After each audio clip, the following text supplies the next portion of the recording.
Announcements today. So thank you all for being here.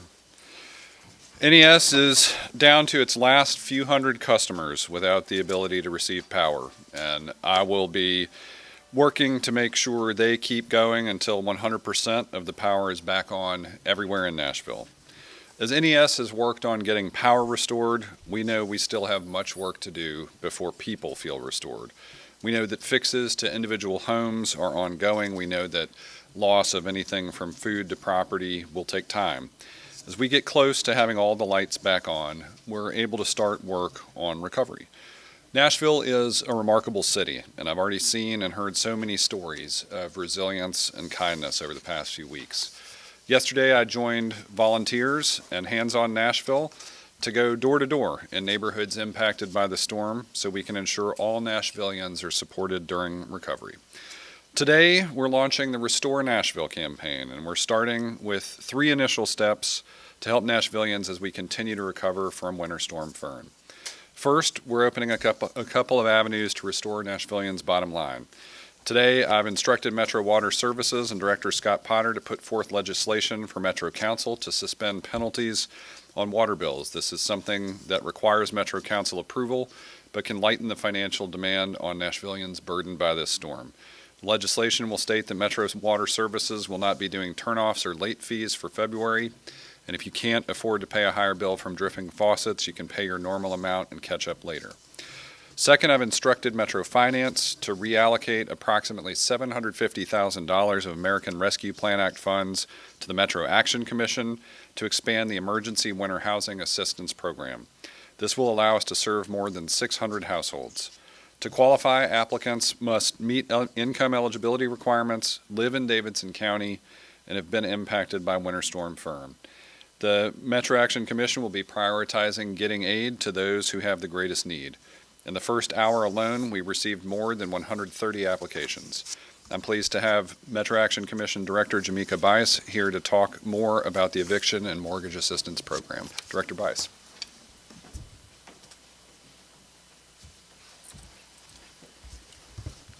Good afternoon.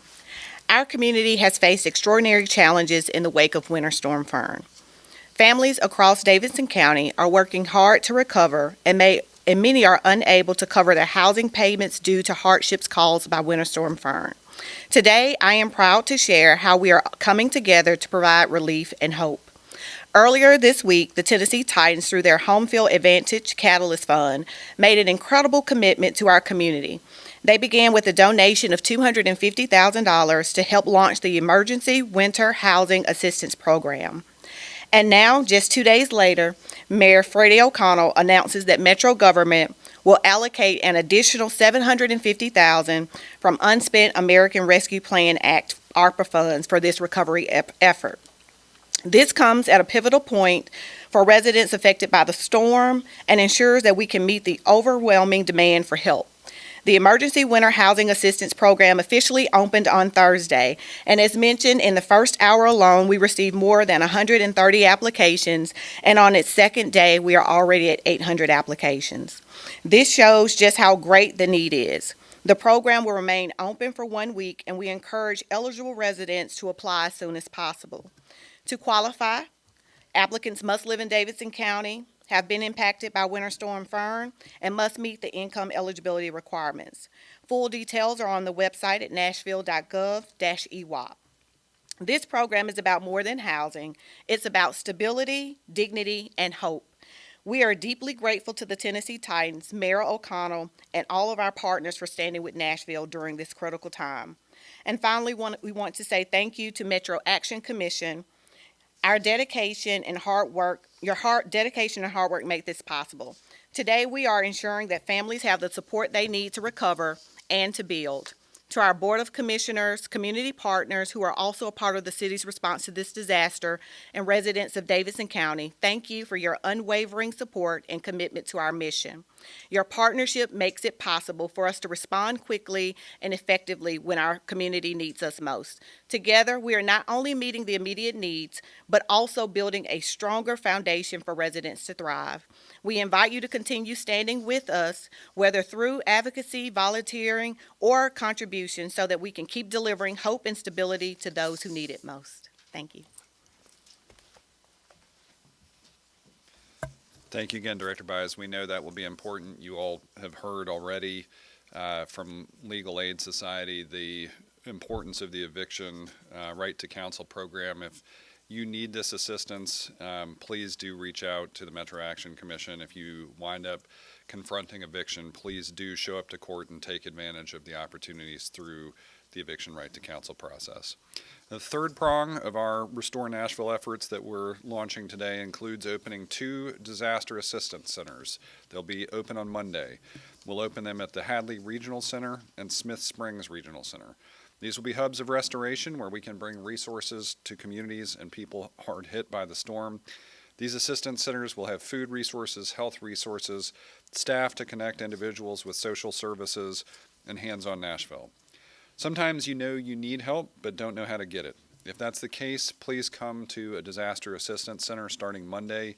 You might also learn we have resources available that you hadn't previously heard about.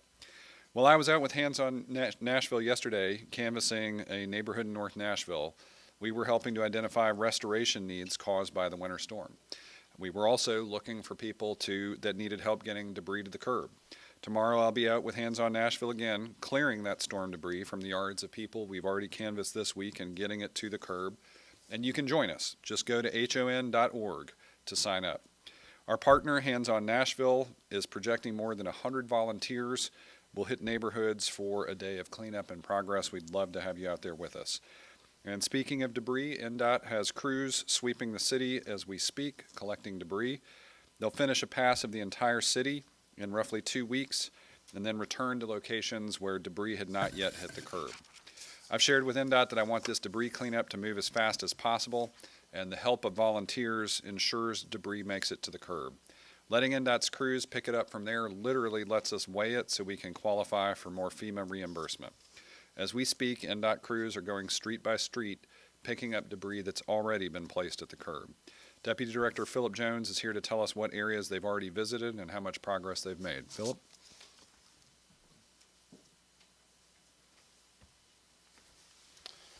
Good afternoon. I'll just share with you a little bit about the heat map here behind me. This has been conducted of 2 damage assessments we've done throughout the county, and this that you're seeing on this map only represents the right-of-way. This is the down trees, the debris and everything that's within the right-of-way. You've got real dense areas that you see a lot brighter, but I've talked about this in the past. There's not much of the county. Every part of this county from corner to corner has been impacted. So you see the lighter areas, there's still maybe a lot of damage. It's just less dense, more rural areas with not as many streets.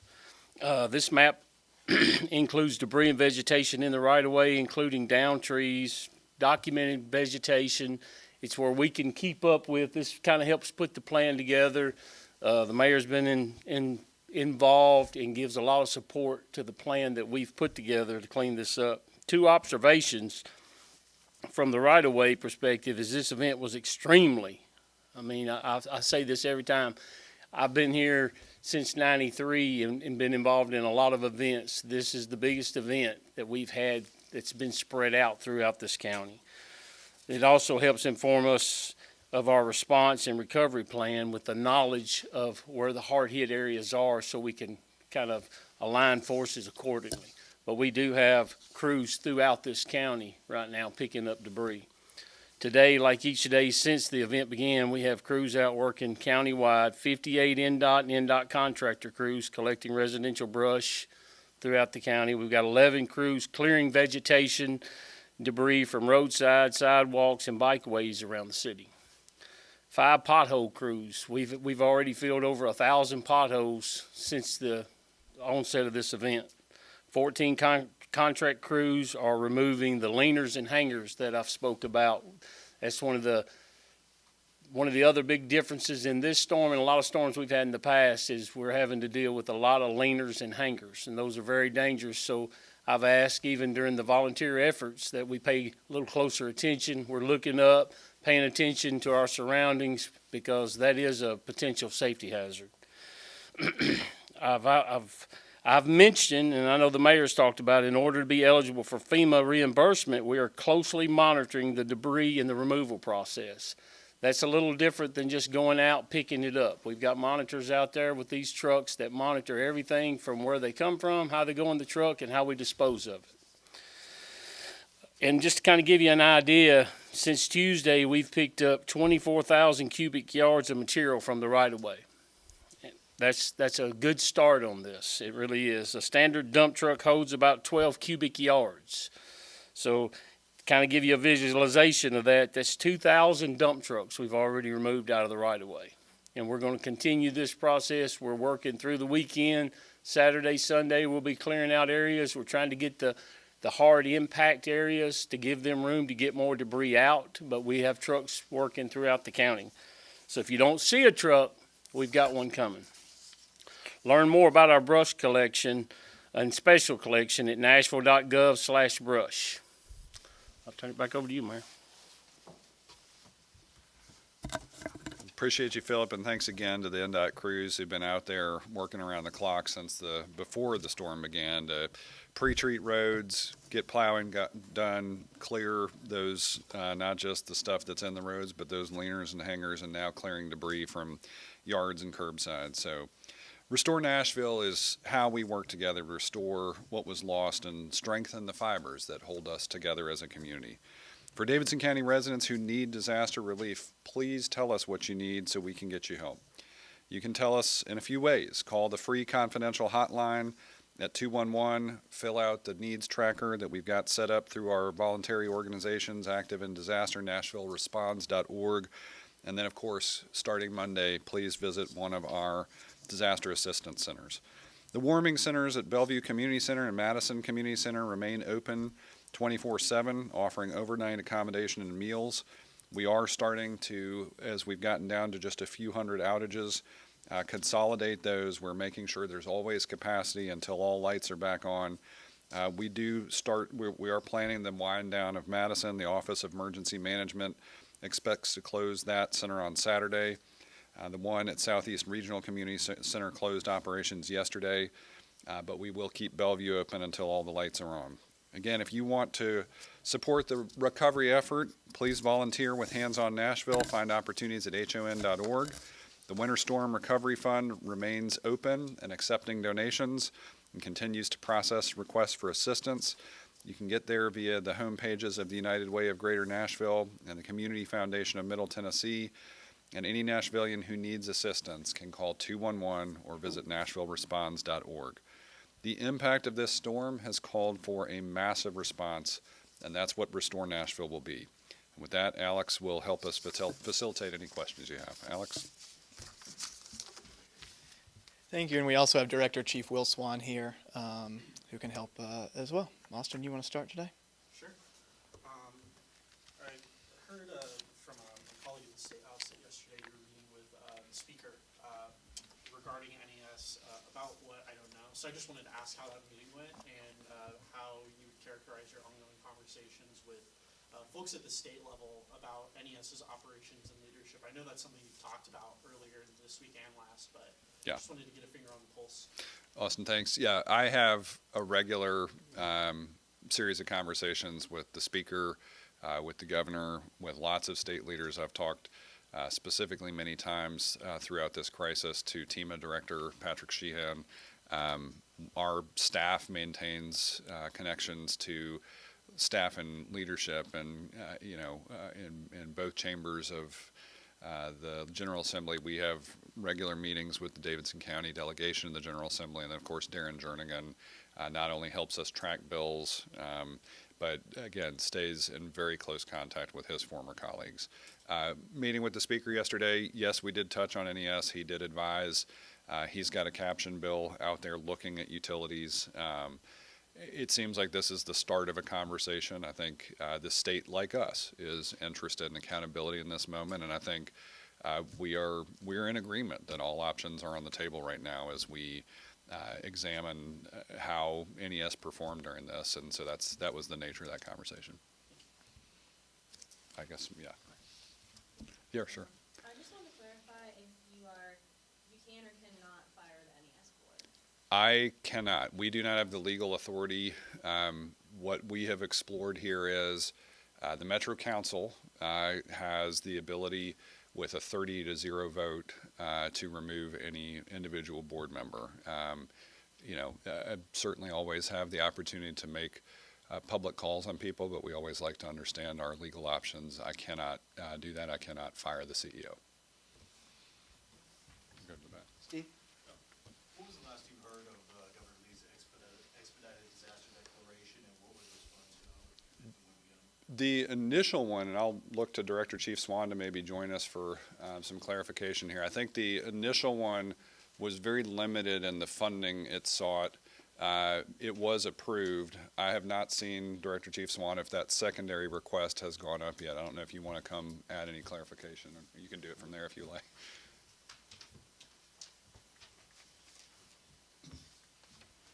Thank you for the question. Yeah, just as the mayor stated, at this point, we're just in a holding state. We met with some FEMA representatives this morning just to talk about debris pickup, and which has already been approved. But as far as it going anywhere else, we're still just in that waiting stage. And I know the mayor had mentioned that we will locally open up some disaster recovery centers to be able to at least give residents and those members of Davidson County resources that will be helpful. So we're all on the same boat. We're waiting, and I know Governor Lee is just as excited as we all are to get that approved so we can all get service in Tennessee. So thank you. Are there other plans for those funds? Well, the approved already?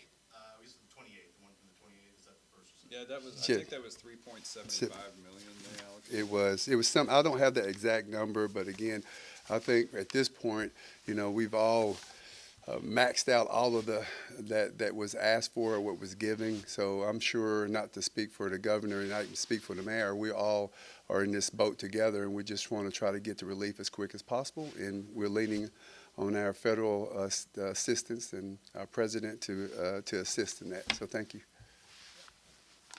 Steve, I'll just add to that was 3.75 or roughly right around there for the whole state as well, but not something that directs assistance to individuals. So that would be what we're still waiting on. Yeah, Stacy?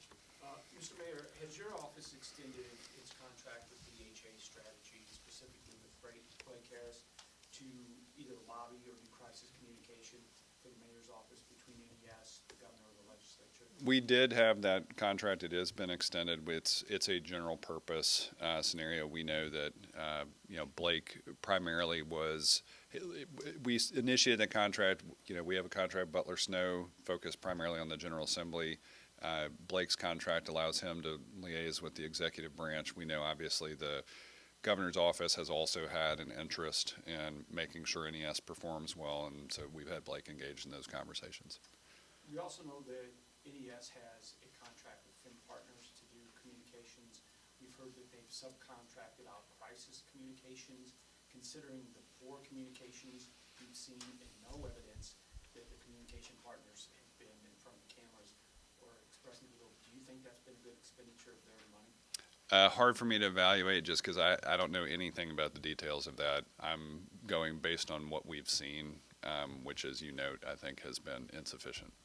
When you spoke with the speaker last night, did he say he wants you to call for the resignation of anyone with the board, and if the city didn't take greater steps, that the legislature will take over NES? We didn't get into detailed steps. I think it was a bigger picture discussion about options, accountability. Araceli? Wondering if you've been in contact with the families of the 5 victims that passed away due to the winter storm? I have not personally. You probably are aware there is a formal notification of next of kin process that occurs. One, wanted to be sensitive because this is a very challenging scenario where we have still been getting updates about, as we look at medical examiner output, just making sure we're clear on cause of death. Was this specifically related to Winter Storm Fern? So as we get forward, we'll probably see what makes the most sense in terms of connecting with people. I know, here's what I can tell you, all of these deaths that have happened in Nashville over the past few weeks are a part of the tragedy of Winter Storm Fern, and we are going to do our very best as a city to acknowledge that. Anything else? Yeah, go back to Stacy. Mr. Mayor, I believe it was with Steve Melling, one of my colleagues at WSMV4, had asked a question about if the FEMA funding didn't come through for disaster relief, you may be able to tap into a rainy day fund. Can you elaborate on what that rainy day fund is, and have we seen any preliminary estimates about what the damage cost from the storm might be at this point? I mean, everything I've seen is very preliminary, but the early estimates suggest we're tens of millions of dollars over, where our budget would have us. We do, as a result of work begun by Mayor Cooper, continued by our office, our starting Director of Finance, Kevin Crumbo, reinforced by current Finance Director Janine Reed. We have strengthened our fund balance policy, but yes, it ensures that we have a significant rainy day fund available for moments just like this. Now, of course, as you heard Director Chief Swan talk about, and we know the governor is going to do this because Nashville is not the only community in Tennessee that has had significant impact from the winter storm. I think we had the most significant ice-based impact, but there's broad winter-based impact and precipitation-based impact across Tennessee. We will be aggressively pursuing the possibility of FEMA reimbursement. We're going to be relentless in pursuit of that. Is that something before FEMA reimbursement goes in, you'd be able to tap into the rainy day fund to take care of immediate things that are needed? And would that require legislative action from the council, or are you able to move that money, as needed? Well, for instance, one of the reasons back when we saw the first impact of the storm 2 Sundays ago, we did the disaster declaration. That was to enable us to go do some of these extraordinary expenditures. If you talk to Philip and the contracts we've had with NDOT, that was not a part of NDOT's budget for fiscal year 2026. So then if we do tap into that rainy day fund, the fund balance policy does look at a replenishment process for that.